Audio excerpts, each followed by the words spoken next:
မင်္ဂလာပါကာယဖလီယာပေးချနေကြဆိုပါရယ်ဒီနေ့မှာတော့ဟောကိန်းဗီဒီယိုဖတ်မှာမဟုတ်ပေါ့နော်ဒီ special art prototype ကနေမှာခဲ့ channel တက်စီအကြောင်းပြောချင်လို့ပါဂိုင်းမှာတော့ဒီကောင်ပဲ sim chair တော့ပဲဆိုတော့ဒါလေးပေါ့နော်ဒါမဲ့သူကဒီမမအဲ့မလက်ဆောင်ပေးလိုက်ပါတယ်ကျေးဇူးတင်ပါတယ်လို့ဒီ audacity test ကလည်းကောင်းတယ်ဒီလားတခုဆိုတခုထိမိတယ် oracle အနေနဲ့သုံးရမယ့် test မျိုးဖြစ်နေမယ်ဆိုတော့ဒါလေးကိုဒီနေ့ပြချင်လို့ပါ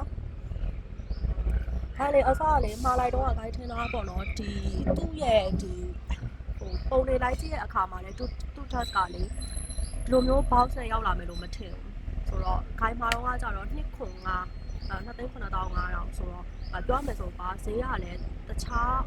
dust တွေတက်စားရင်တော်တော်လေးများရလို့ပြောရမယ်အဲ့တော့တွေ့ရလေဒီတိုင်းရိုးရိုးစက်ကူကူနေဆိုတော့လေမှန်တိုင်းပြောရင်ကတ်တာတို့ကျွန်တော်မှာလိုက်တာပါအရင်သူ့ရဲ့ package type ကိုသဘောမကျဒါပေမဲ့ရောက်လာတော့လေစိုးတော့မစိုးပါဘူးရောက်လာဒီလို box လေးနဲ့ရောက်လာတယ်ဒီမှာပါကတ်တာလေးပပလေးတည်လားကတ်တာပပလေးပုံမှန်ဆိုတော့ကတ်တာကိုသဘောမကျဘူးသို့တော့သူ့ရဲ့ဘေးက H လေးကိုတစ်ချက်လောက်ကြည့်ရွှေရောင် H လေးသူပုံမှန်ဒီနောက်ကဒီဟာနဲ့တူတူပဲပေါင်းစဲတူတူပဲဆိုတော့ဒီနောက်ကလေခိုင်းထင်တာပေါ့နော်အဲ့မှာ Oracle လေးတွေ့တော့လေအဲ့တော့အဲ့မမမေးရသေးလားဟိုကတဲ့ golden age လားဒါမှမဟုတ်ရှင်အဲ့လို green age လားပေါ့နော်အစိမ်းအောင်ပေါင်းလားရွှေအောင်ပေါင်းလားဆိုတော့ဘာကိုမေးမှမသိဘူး Oracle တက်ထုတ်မယ်ထင်တာမဟုတ်ဘူးဒီထဲမှာပါတဲ့စာသားလို့ပဲသူကလေဒီ sim tarot အပြင် night go Oracle နဲ့ distant light နောက်က silent dream ဒီဟာတွေလည်းပါတယ်ဒီလားဒါ Oracle အုပ်စု Oracle အုပ်စုဒါနဲ့ကြားလိုက်မယ်နော် shuffle ထိုးပြော fire at distant light distant light တဲ့နောက်ဖက်လေးကိုတစ်ချက်လောက်ပါမနိုင်တော့အခုမှတေချာကြည့်ရ Oracle နောက်ဖက်က night ကိုရဲ့နောက်ကကြတော့ sim tarot နဲ့ type နဲ့တူတယ်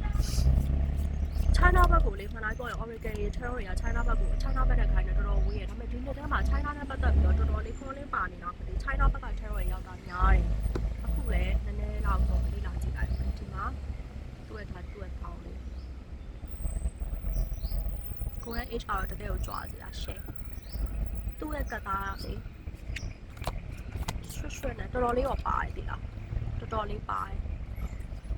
ဒါမဲ့လေ shuffle ထိုးရတာအစင်လဲပြီးနောက်ခါကျခါရကတ်ကိုကတ်မယ်ထင်တာကတ်သားရမကတ်ဘူးဒီလားနောက်တစ်ခုထူးခြားချက်ကလေ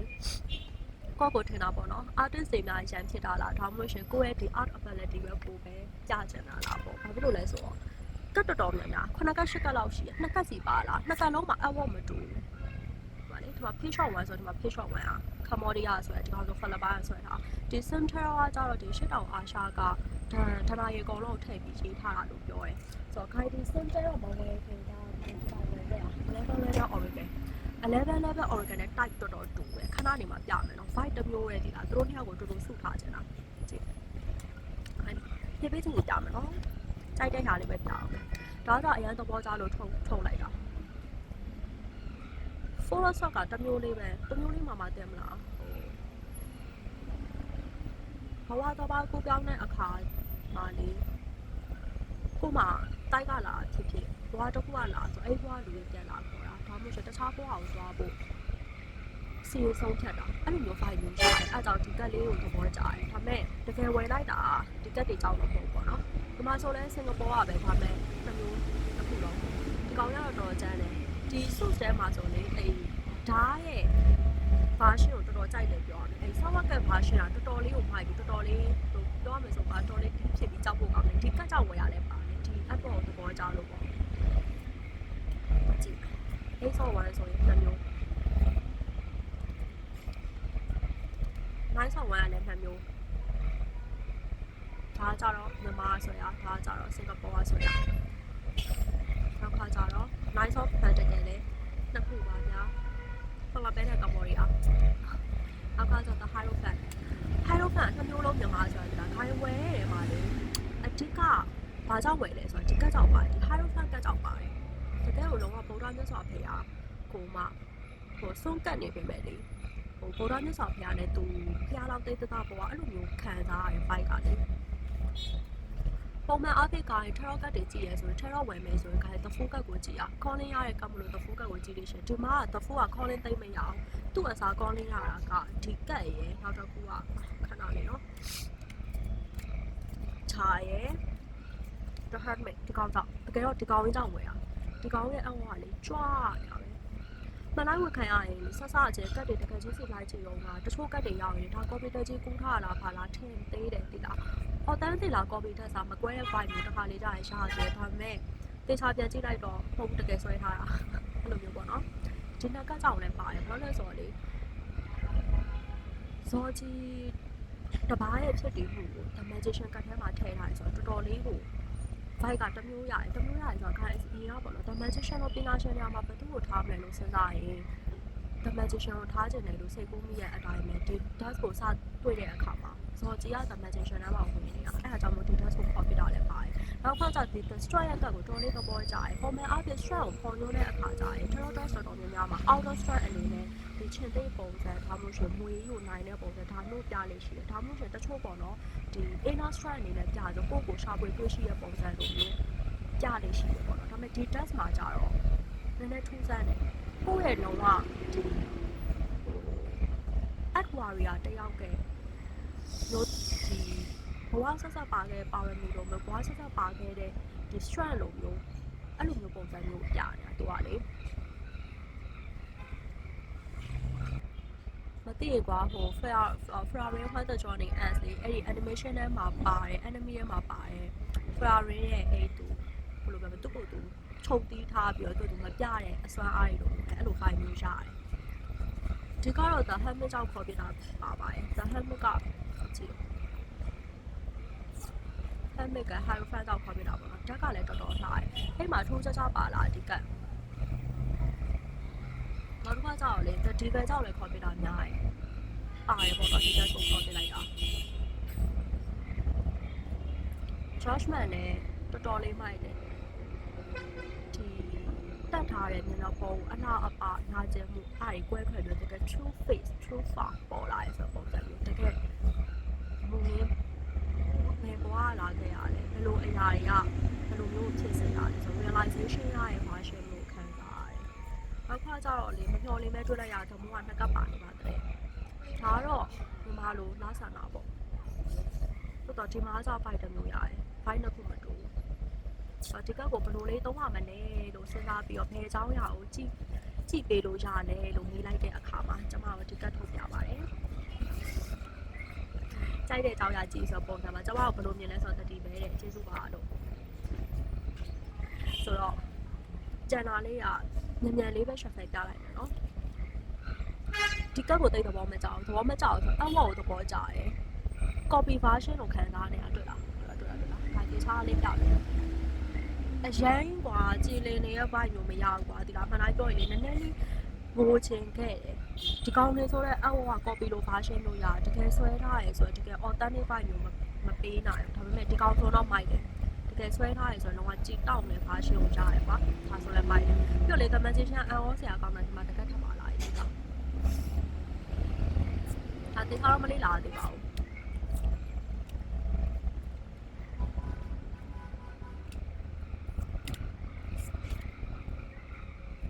The Star ကလည်း right ဒါတော့စင်ကာပူကဆွဲမဲ့တိတာထင်ရှားရဲ့ signature ရပါတာပေါ့လေနည်းနည်းမှွေထားတော့ shuffle ထိုးကနည်းနည်းများတော့ကတ်တရားဟိုရောက်တယောက်တော့ဖြစ်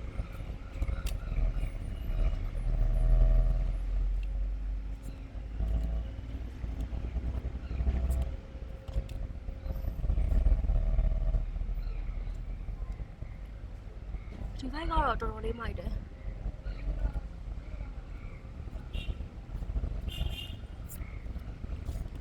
တခုပေါ့နော်ဒီဈေးနဲ့ဆိုရင် guide ဖို့လေးပေးတော့ပို့ပြီးတော့ဟိုဖြစ်မှာပေါ့စိတ်ထဲမှာလေးပျော်မှာပေါ့တိုးတော့သူက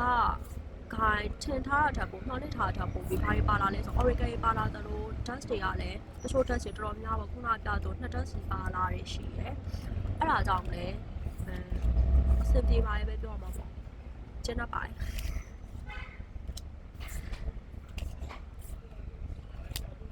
သူ့ scan တော့မဖက်ရသေးဘူး scan ထဲမှာဖက်ချင်တော့ guide ဖို့လိုမျိုးအရာတွေထွက်လာမလားတော့မသိဘူးဘာလို့လဲဆိုတော့ ဒီကတ်တွေတကယ်ချင်းနေအစားတေးချလေးသိချင်တယ်လေခါပုံမြင်နဲ့ပတ်သက်တဲ့တက်စီဆိုရတာတော့ပေါ်ကြတယ်အဲ့ဒါကြောင့်မလို့ပုံမြင်နဲ့ပတ်သက်တဲ့တက်စီတော်တော်များများဝယ်တတိုင်းချင်းထဲတော့တို့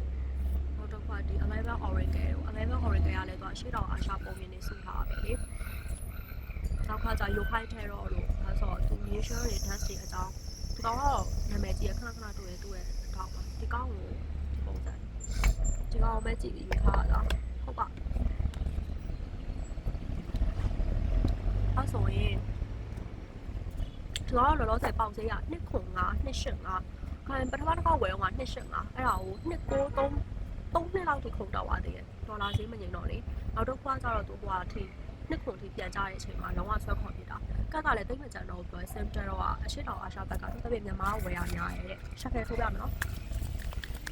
ရှက်ခဲထိုးတော့တော်တော်လေးကောင်းတယ်နောက်ခွာတော့ဆက်ကို spread လုပ်ချလိုက်တဲ့အခါမှာလေလုံးဝတကယ်မှကတ်မနေဘူးအဲ့ fight ကိုအရန်ကြိုက်တယ်ဆိုတော့ကက်ကပျော့တယ်ဆိုပြီးသဘောမကျချင်စရာကောင်းတယ်တကယ်တော့မဟုတ်ဘူးတော်တော်လေး flexible ဖြစ်ပြီးတော့ရှက်ခဲထိုးကအရန်ကောင်းတယ်ဆိုတော့တေးချာလေးလှုပ်ထားပါတကယ်တော့လေတေးချာလေးလှုပ်ထားဒါပေမဲ့ရေဆိုးလို့မရတော့ဘူးတရားရေဆိုးလို့မရတော့ဘူးပြဲတော့တယ်ပြီးတော့ရေပွေးအရင်ဓာတ်ရိုက်ကြီးမစွတ်သိမ့်ဘူးထင်တယ်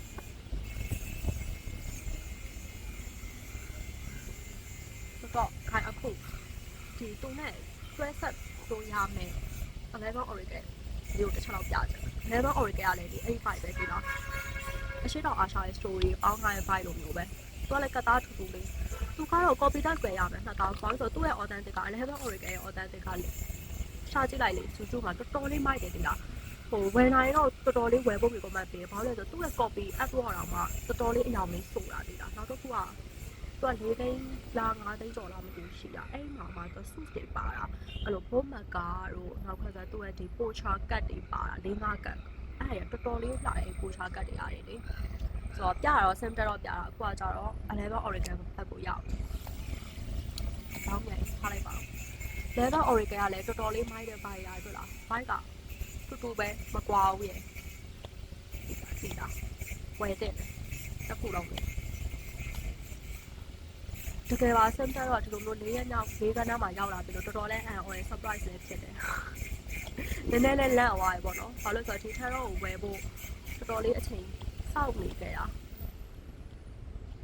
ဒီပေါ့ထိုက်တန်တဲ့အချိန်မှာရောက်လာပေါ့တူလဲလေတော်တော်လေးကိုလေ Eleven Oracle မှာသူက copy တန်းဆိုဝယ်တော့ဝယ်တဲ့နဲ့တစ်ချက်ရှိရပါလဲဆိုတော့အဲ့ဒါ guide ဖို့ရှာလို့မရပါဘူးတကယ်လို့ပေါ့နော်ဒီအားဆိုကအရင်ကြိုက်တာတကယ်လို့ဟို client လေးကိုလည်းဒီ follower တွေတွေက Eleven Oracle နဲ့ပတ်သက်တဲ့ဒီ PDF file တွေ guide ဖို့တွေတွေ့ခိုင်းတော့တစ်ချက်လောက်လက်တွေ့ပါအောင်လို့ guide ရှာတော့ဘလို့ရှာဖို့မရတာနာတန်နဲ့ပေါက်မယ်တရားတိတို့အေးလာရင်နာတန်ပေါက်ဟာတကယ်ကြီးကြည့်ကြနည်းနည်းဒါခဏရက်လိုက်နော်ဗီဒီယိုနည်းနည်းလေးပြကြဒီကြားကိုမှန်လိုက်ပြီးတော့အစရမတွေ့ရသေးတာမှတွေ့ရဒီကက်ကလေတော်များမကြာခဏကြားလေးရှိတဲ့ကက်ဘယ်လိုပြောမလဲဟိုပြီးဆုံးသွားပြီထင်ပေမဲ့ဘဝကအခုမှစားတာဒီဒီဒုက္ခရအခုမှစားတာကြော်ဖြတ်ရလိမ့်မယ်နာကျင်စရာတွေကြုံရလိမ့်မယ်ဒါပေမဲ့ပြီးသွားရင်တော့ special step တစ်ခုကြာပြီဆိုတာမျိုးမနေ့ကကျတော့ client တော်များဒီကောင်ကြားတယ်မိုက်တယ်နော်နည်းနည်းတက်ဖက်ရောက်ပြီမဲ့တော်လေးကို Level Oracle နဲ့မိုက်တယ်သူလည်းဘေးမှာ H ပိုင်းကောင်းမှာပေါ့ဟုတ်တယ်ဆိုတော့ခြုံပြောမယ်ဆိုရင်တော်လေးသဘောကျတယ်တော်လေးမိုက်တယ်နောက်တစ်ခါဘာဖို့မြင်လိုက်တာလဲနည်းနည်းလေး surprise ဖြစ်သွားတယ်ဒီလိုပေါက်နဲ့လာမယ်လို့ထင်မထင်သားတာသူပြတဲ့ပုံအရာဆိုရိုးရိုးတည်ရမလားဟို copy test တွေဝယ်ကြလို့ပါဒီလိုရိုးရိုးစက်ကူပေါက်စိမ့်နဲ့လာရဲ့ပုံစံလေးလောက်ထားပြီးဒီလိုမျိုးလေးလာတော့ပျော်ပါတယ်ပြီးတော့လေအပိုလိုမရှိဘူးလို့ခံစားရတယ် Nick and Tight ဖြစ်တယ်ကွာအပိုလိုမရှိဘူးဆိုတာပြီးသွားပြီဟိုခဏလေးနော်ဒီကောက်ပေါ့ဖိုက်နေမယ်ဆိုတော့နည်းနည်းမိုက်တော့မိုက်တယ်သို့တော်သူ့မှာအပိုလိုရနည်းနည်းများရလို့ခံစားရတယ်နည်းနည်းရှုပ်ထွေးရကွာဒီလားတို့ဖိုက်ဒါပေမဲ့ဒီကောင်ကရိုးရှင်းရှင်းပဲသူအသားကြောက်လားမသိဘူးဖိုက်တယ်အေးဆေးပဲဘာမှမပါဘူးဒီအထဲမှာလည်းတခြားလေးသိရမလားတခြား Oracle လို့စာသားတွေပါတယ်မပါဘူးတော့အေးဆေးပဲဒါပဲပြီးသွားပြီကျိုးလေးတစ်ခုရှိတယ်ပြန်ဖွင့်လိုက်တယ်ဒါပဲအဲ့ file လေးကြိုက်တယ်နောက်တစ်ခုကလေဒီ Oracle တွေပေးထားလို့တော်တော်လေးစိတ်ချမ်းသာပါတယ်ဒီ Oracle တွေကပါမလားဆိုရင်ပါလာမယ်လို့လည်းမပြောနိုင်တော့ဘူးပေါ့နော်ပါမလားဆိုရင်နည်းနည်းစိတ်ချအောင်88ကအလုံးစုံက90နဲ့နည်း ည်းနည်းတစ်မျိုးတော့ဖြစ်မှာပေါ့ဒါကဂိုင်းကအဲ့လိုဟိုပြောရမယ် tarot ဝယ်ဆိုတော့ tarot reader တိုင်းကကိုဝယ်နိုင်တဲ့ test ရှိရယ်ဝယ်နိုင်တဲ့ test ရှိရယ်ဂိုင်းအခုဥတီပြီးပြောတာဒီသူ့မှာပါတဲ့ quality ရယ်ငွေကြေးရယ်ဒါ call လေးတွေပါမစားဘူးနော်ရရဆိုရယ် quality ရယ်ငွေကြေးရယ်ကိုအဓိကထားပြီးပြောရတဲ့အတွက်ကြောင့်မို့ဒီလိုစကားမျိုးထွက်လာတာပါဒီလားပြောချင်တာဂိုင်းဒီတက်ကိုတကယ်သဘောကျရဲဆိုတော့ calling တကယ်ရခဲ့လို့သဘောကျပြီးတော့သူ့ကိုစောင့်ရတယ်တော်တော်လေးကိုစောင့်ရတယ်တော်တော်လေးကိုရောက်ဖို့အချိန်ကြာပြီးတော့တော်တော်လေးကိုဟိုဘယ်လိုပြောမလဲဂျီတိုက်တဲ့တက်ဆယ်မှာပါတယ်ပေါ့နော်ရောက်တော့လဲအဆောင်တွေပါလာလားဆိုတော့ဟင်းပါလာဘူးပြီးမှလက်ပေါ်ကြည့်ပြီးရောက်တယ်အဲ့လို test မျိုးပေါ့သူ့မှာတော့စားရှိတယ်အဲ့လိုပုံစံမျိုးဆက်တယ်မထိုးတော့ပါဆိုတော့ထုတ်ပြောမယ်ဆိုရင်လေဒီရန်ထိုးထားတဲ့အရာတွေမှာအများကြီးပဲဒီ test မှာလေအသေးစိတ်သေးတာလေးပို့ပြီးတော့ဟိုချစ်တယ်အမော်တွေကတကယ်တော့လေတော်တော်လေးမိုက်တယ်တော်တော်မိုက်တယ်ဆိုတာတက်တစ်ခုချင်းစီပြီးတော့ကြည့်လိုက်ရင်မတူတဲ့ artist တွေရဲ့ကတယောက်ချင်းစီခံပြီးထားဖြစ်တဲ့အတွက်နိုင်ငံပေါင်းတော်ဖြစ်တဲ့အတွက်ကြောင့်မလို့သူတို့ရဲ့ဒါ imagination ပေါ့ imagination လည်းဖြစ်နိုင်တယ်တချို့တွေဆိုဒီကဆွဲဖို့ခေါ်လေးရခဲ့ရတယ်ဖြစ်နိုင်တယ်အိမ်မက်တွေနဲ့အရာတွေကိုချဆွဲတဲ့သူတွေလည်းရှိရဲဆိုရဲဆိုရင်ပါခံစားချက်မျိုးရရပေါ့နော်တချို့တွေဆိုရင်လေတချို့ test တွေရတယ်ကတ်နဲ့မကိုင်ဘူးလားကတ်နဲ့မကိုင်ဆိုတော့ तू ကထားပါတော့ဟိုဒီတိုင်းပြောရအောင်နော် transfer panacle ဆိုအဲ့ transfer panacle ဘိုင်းနဲ့မကိုက်တာမျိုးရှိတယ်ဒါပေမဲ့အဲ့ဒါဒီသူ့ရဲ့ vibe တမျိုးရတယ်သူ့ရဲ့အဲ့လိုခုနပြောသလိုအိမ်မက်တွေရပဲကြောက်ရောက်ကသူ့လာပြီးတော့နမိတ်ပုံစံတွေပြခဲ့သလားပေါ့နော်ဒီဆွဲတဲ့သူတွေ insulator တွေကိုအဲ့လိုမျိုးနည်းနည်းစဉ်းစားစရာရှိတယ်ဒီကောင်ဆိုတဲ့ကြည့်နေဘာမှမကိုက်တဲ့အရာမျိုးပဲပြီးတော့ outward style လုံးဝမတူညီတဲ့အရာတွေအထဲမှာဒီတစ်ခက်တည်းတွဲလိုက်တာမျိုးချီပြီးတိုက်ပြီးတွဲလိုက်တာမျိုးလိုမျိုးပေါ့နော်ဒီကောင်ဆိုတော့တကယ်လုံးဝ shape vibe ပြီးတော့တယောက်ယောက်ကမျက်နှာနဲ့အောင်ဆင်တယ်အဲ့လိုပုံစံမျိုးပေါ့တကောင်လေးကိုလေးလာဖို့ကောင်းတဲ့ကံမျိုးပါပဲမှန်လိုက်ပြောရင်ဂိုင်းတစ်နှစ်တစ်ခါကို dance တွေနဲ့ဆောက်ပြီးနေကြမနစ်ကဂျိုခိုင်းတော့ထင်တယ်ဂျိုခိုင်းတော့နဲ့ဒီကောင်နဲ့ဘယ်ဟာပိုကြိုက်လဲလို့မေးမယ်ဆိုရင်ဒီကောင်ရဲ့အရှင်ရောပေါ့အရှင်နိုင်တော့ဘူးထင်တယ်ဒါဝေးချင်းနဲ့မသက်ဆိုင်တော့သူကဆို dance ဘလောက်ပဲဖြစ်ဖြစ်ဘာလို့လဲဆိုတော့သူ့မှာပါလိုက်တဲ့ award တစ်ခုချင်းစီအားလေလောလောဆယ်မှာကိုခံစားရတာပေါ့နော်ကိုမကင်တဲ့အောင်ဆိုရင်ညင်းပယ်တဲ့ပုံစံမှာရှိတယ်နောက်တစ်ခုဒီကောင်ရဲ့ရတဲ့ calling အရာတယောက်ယောက်ကိုတေးချကြည့်ပေးရတယ်အဲ့ဒါကြောင့်မခိုင်းဒီ dance နဲ့ကိုတော့အရင်မကြည့်သေးဘူးတယောက်ယောက်ကိုအရင်ကြည့်ပေးရမယ်ဆိုတော့ energy လို့ရတဲ့အတွက်ကြောင့်မလို့အဲ့တယောက်ကိုစောင့်နေတာပေါ့နော်ဘယ်လိုဖြစ်မလဲတော့ I don't know ဘာဖြစ်ဖြစ် anyway တော်လေးကိုသဘောကျရမှာပါပါတယ်အဓိကကတော့သူ့ဘူးနဲ့ရောက်လာတယ်တော်တော်လေးကိုပျော်သွားပြီး surprise ဖြစ်သွားတယ်လို့ပြောရမယ်ဆိုတော့ဒီကောင်ကတော့ဆင်းချဲတော့ပါjoin တဲ့စကားရောမေးလာတယ် official advertise က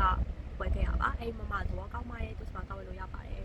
သက်ဆောင်လေးပြည့်အတွက်လည်းကျေးဇူးတင်ပါတယ်ဒီကောင်လေးလည်းတစ်ခါတည်းကြည့်ချင်မယ်ထင်လို့ထုတ်ပြလိုက်မယ်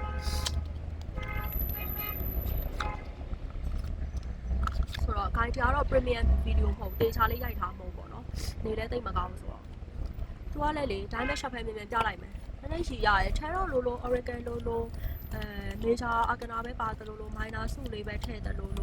အဲ့လိုမျိုးပိုက်လေးမြန်မြန်လေးပဲပြလိုက်မယ်နော်ဒါမဲ့လေသူကတလုံးဆိုတလုံးသေးတာရင်ထဲထိတယ်ဟို crash နဲ့ပတ်သက်ပြီးတော့မေးရဲဆိုတော့တော်တော်လေးကိုရှိရတယ်ဘာလို့ဆိုတော့